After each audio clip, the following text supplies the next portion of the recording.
You're listening to a podcast from The Word. I don't know if you've ever noticed it when you've been to my house, but in the window that you're looking at the front when you stand at the front door, there's a little figure of the Queen, which was originally bought by one of the kids. I can't remember how many years ago, quite a number of years ago.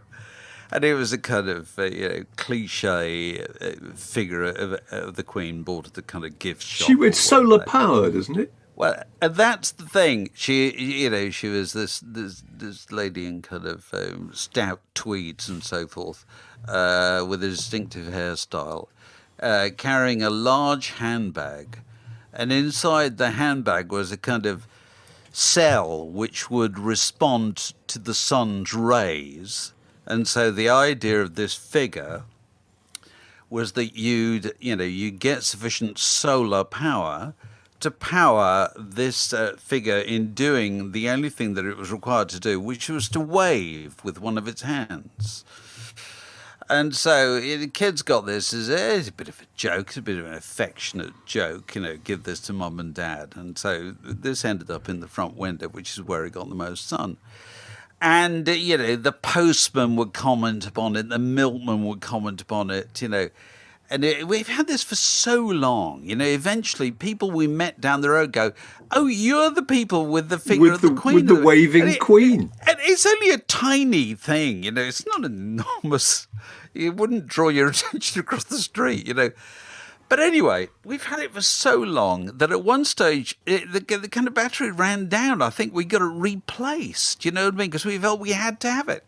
We had certainly had it for longer than 10 years, probably getting on for 20, one way or another.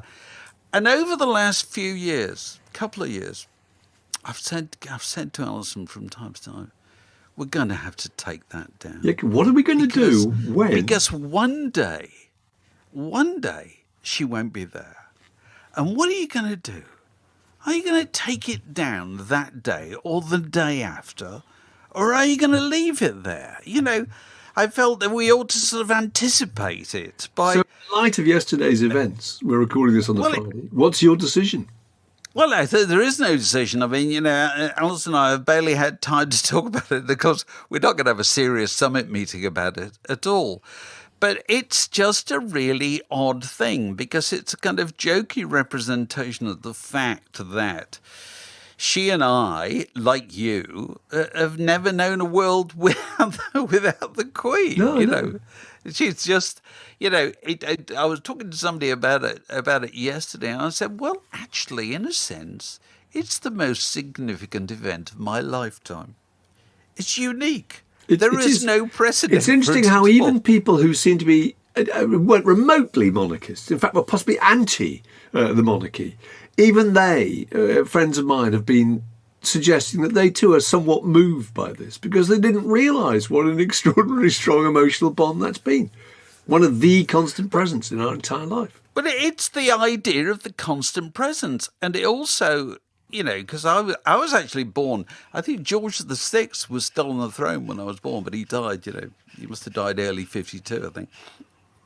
And, so she became the Queen in 62 and coronation 53, 53 she was the coronation, but she became the Queen in 52. Yeah.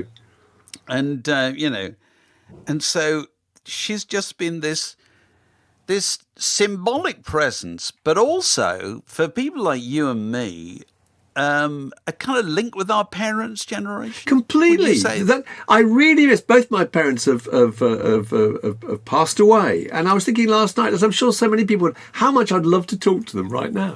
Absolutely, I would love to have rung them up and said, "Oh, the old Queen." Yeah, absolutely. I got this. My two of my elder sisters were texting me last night, and they were my eldest sister, who was born in 1947. So she's what's that make her? She's 75.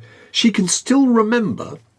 She can't remember George VI, but she can remember. She would have been just about 5 when the door burst open, and I suppose it would have been February 52, and a neighbour came running in and said, "The King is dead." And what an extraordinary moment that she can still vividly remember that.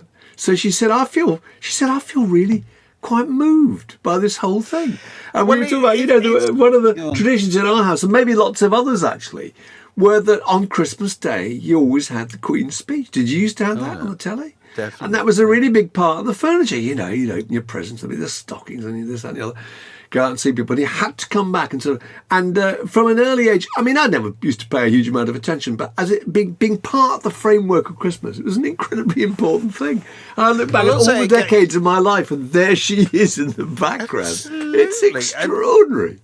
The link to your parents is interesting because, they served in, I'm assuming your parents both served in the Second World War. Second World War, yeah. And as did mine, and grandparents probably First World War and so forth. And so they were very aware of their relationship with king and country, weren't they? And then queen and country, and I wouldn't. My dad would pretty much stand up when the national anthem was played, and he wasn't a wildly formal person or anything. And I was thinking about this morning. All this as stuff it used to be played in cinemas. Do you remember that? This is it. We used to go to the Empire and Aldershot. Not just cinemas. If you went to see the Beatles in 1964, they were playing the national anthem at the end of it. You know? And that would go on for quite a lot longer than that. There was a kind of formality to life, which was a lot of it related to the royal family. And, when we were getting ready to record this morning, and obviously this only happened yesterday, Alex said, Alex is away, and Alex said, what's the mood in London? And I said, well, I've really no idea, because I was out last night, and then I came home, and here we are. And but I think what the mood in London is right now is neither here nor there, because what will happen over the next few weeks is I think this stuff will just seal over people. You know what I mean? That the absence of what had been a presence all through your life is going to only slowly occur to you in loads and loads of different ways. It will, but it will because it's so much part of the fabric of our lives, isn't it? Oh, absolutely. And just in terms of the events of the last few days, if you were born on Tuesday of this week, then today, in your entire lifetime, you will already have known 2 prime ministers and 2 monarchs. Pretty astonishing, isn't it?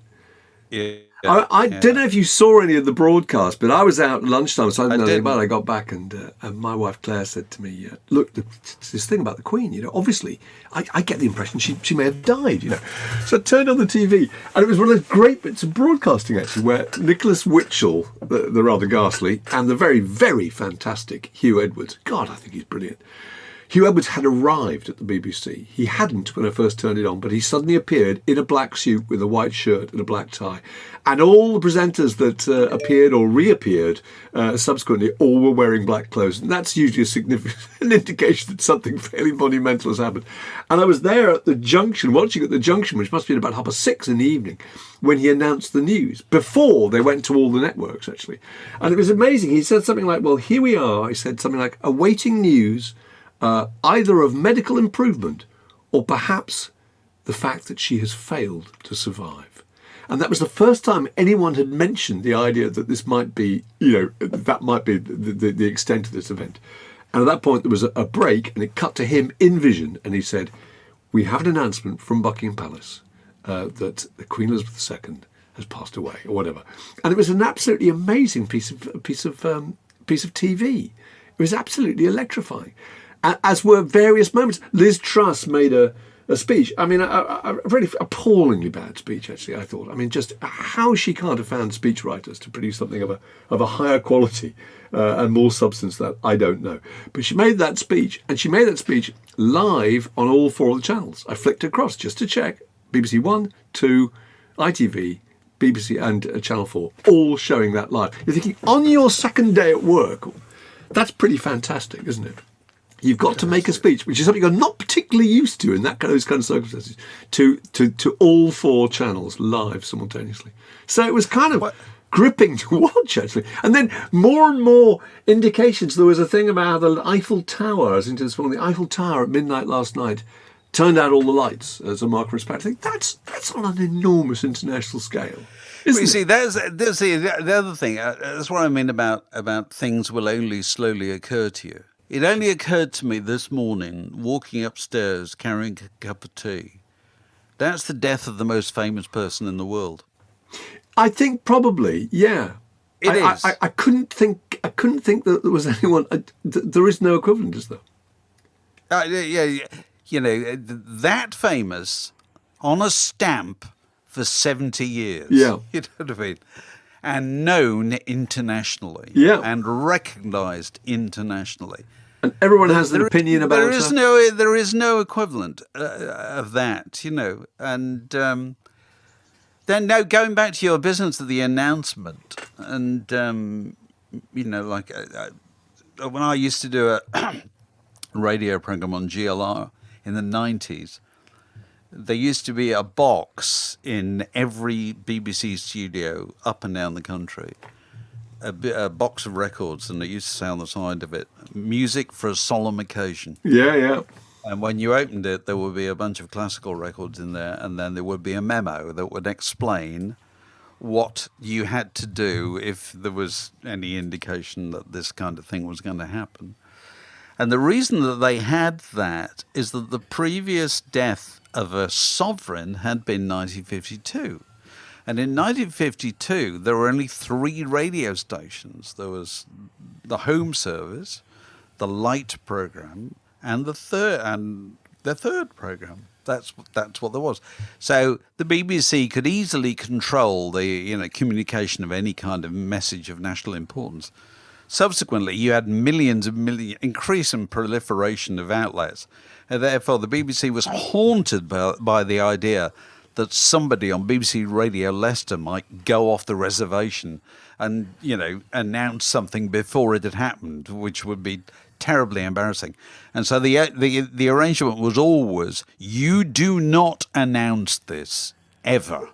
This goes to a central point. That's right. We all go over to all the Director General decides, and it's Hugh Ebers or it's whoever it is. Whereas, in fact, Hugh Ebers did announce it on BBC One before the official announcement, which is quite interesting, really. But go on, yeah. Well, okay, but he probably, may seconds not before use the actual formal words.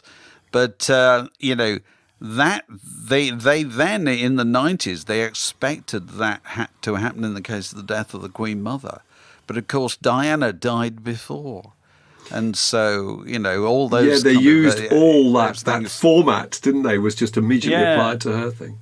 And I turned on Radio 2 this morning just to check, and sure enough, sombre but stirring orchestral music. I'm sure all day. It's going to be interesting to see because, not that I remember George VI dying, but, the theatre's closed. There was barely any TV in 1952 anyway. You know what I mean? Everything was just completely gone into mourning. Whereas, I came home on the tube last night and you would never have known anything. Well, it's interesting. They've cancelled last night of the proms, which to me seems absolutely extraordinary. I mean, obviously it's the BBC and the BBC is super, super conscious of doing the right thing. But I mean, last night the proms is the one event that I would have thought that would really kind of... Yeah, maybe. When is it? Is it supposed to be this weekend? Yeah, I think it's either tonight, Friday, or Saturday. It's always on Saturday night. There's supposed to be a meeting this morning to decide whether Premier League football, and the cricket fixtures go ahead, and there's going to be some sort of period of mourning, and I don't know when the date of the funeral is. And been some lovely things written though. It's the first state funeral since Churchill. That's right, is it? That's right. The Times. Do you remember Churchill's funeral? I remember Churchill's funeral really vividly. At school, we all stopped. Unless I've got this completely wrong, I've got it in my head. It was about 11:30 in the morning, and I can just remember we came and watched it. We had black and white television, so I can remember that the Union Jack didn't really look like a Union Jack, but I can still remember the coffin with the flag over. I remember the whole thing. The school, we all watched it. We thought we were very thrilled. Actually, it was just great to not be doing double geography. Immensely exciting. Really good. Churchill's funeral. There was a lovely thing by, just so many nice things written, a lovely thing by Helen Lewis in The Atlantic, talking about how old she was. She said she was 6 weeks older than Marilyn Monroe, 3 years older than Anne Frank, 9 years older than Elvis Presley, all figures from an unreachable past. She was older than nylon, Scotch tape, and The Hobbit. It's really interesting, isn't it? Because that's, 90. How old was she? 96 years. It's astonishing. 96. Yeah. 96. Some great footage of her with David Attenborough, too, who are exactly the same age. Oh, really? Yeah. It's the symbolic side, going back to my little figurine in the front window. It's the idea that she was something that, not even Paul McCartney is, and not even David Attenborough is, which was a symbol as well as a person. Yeah. Actually, the symbol more important than the person. The symbol in the shape of, not this grand regal figure or anything like that. Not Henry VIII, not George III, not Victoria. The symbol of the monarchy was this little woman,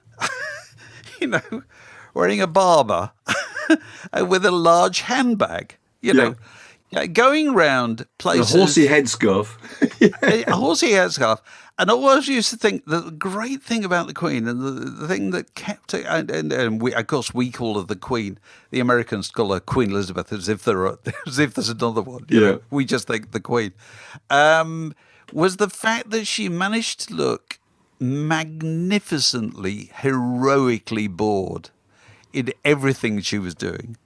And I really liked that about her, that she treated absolutely every occasion, whether it was the Derby, which she probably really wanted to be at, or opening some kind of public lavatory. I think that was a deliberate thing.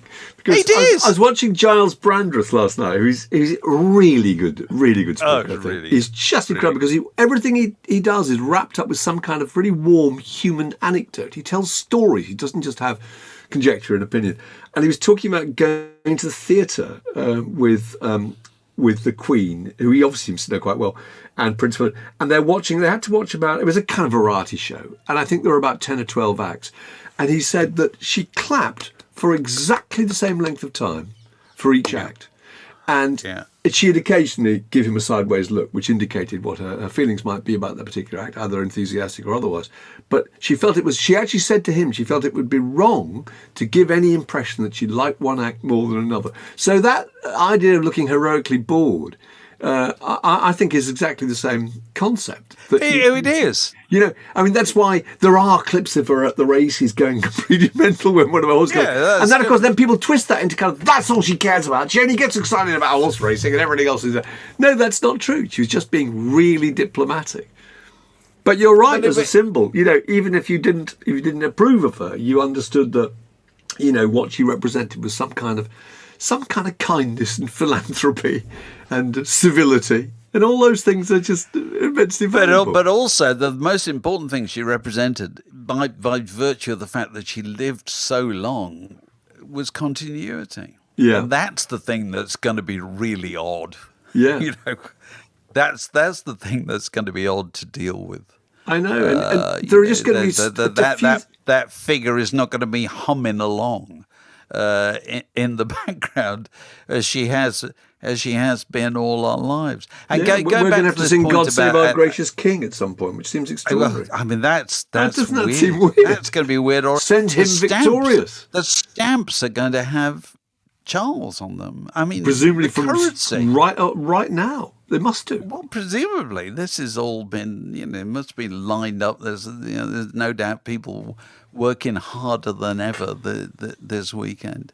But, going back to your clapping thing, and that, again, relates to our parents' generation, that she wasn't going to all those places because she wanted to go. She was going because it was her duty. And duty consists of doing loads of things you don't terribly want to do. Yeah. And just doing them the same way as if you did want to do them. Yeah. And that's something our parents' generation never questioned for a second. When they talked about the war, people have a tendency to talk about, was your dad a hero in the war or whatever? Or was your mother a hero? They weren't heroes. They did what they had. They did their bit, as they used to say, didn't they? Absolutely, and never gave any impression as to whether they did that bit in a particularly valiant way or not. You know, in fact, they very rarely talked about it. It was just a job, and it happened, and it's over. Yeah. Whereas nowadays, you're supposed to, you're very much. I'm sitting on the tube last night, listening, overhearing people's conversations. I think, oh, people do talk about themselves an awful lot. They're always. Everything in their personal lives is presented as a triumph of some kind, Absolutely. or a tragedy of some kind, as if we're absolutely fascinated by their lives. And whereas the Queen, did you know anything about the Queen? Really? No. Did you really want to know opinions? Not really. It sort of didn't matter. That's my favourite fact about the Queen, which I learnt from watching a documentary about 10 years ago. That she never says hello when entering a room, and she'd never say goodbye. Never says goodbye when leaving it. Which I thought, and that makes perfect sense, because if you're the Queen, you walk into a room, you don't have to go, oh, hello, I'm the Queen. Yeah. Obviously, you're the Queen. The whole notion is a symbol has walked into this room, and a symbol is something we all recognise, and therefore it would be ill-mannered of the symbol at the end to say, I'm now leaving the room. You know what I mean? You just do it. You just kind of materialise, and then you ooze in and you ooze out. That's kind of your job. But it's going to take some getting used to. And I was thinking about Helen Mirren when she said that. How did you play the Queen in The Queen? Wasn't it? Yeah. The film. And she said, I imagined her, she looks at the world through a pair of binoculars which turn the other way around. So, very good. So the world is there, but it's a long way away. Yeah, yeah.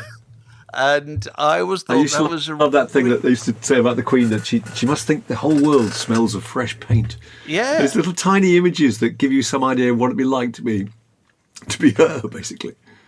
Yeah, yeah.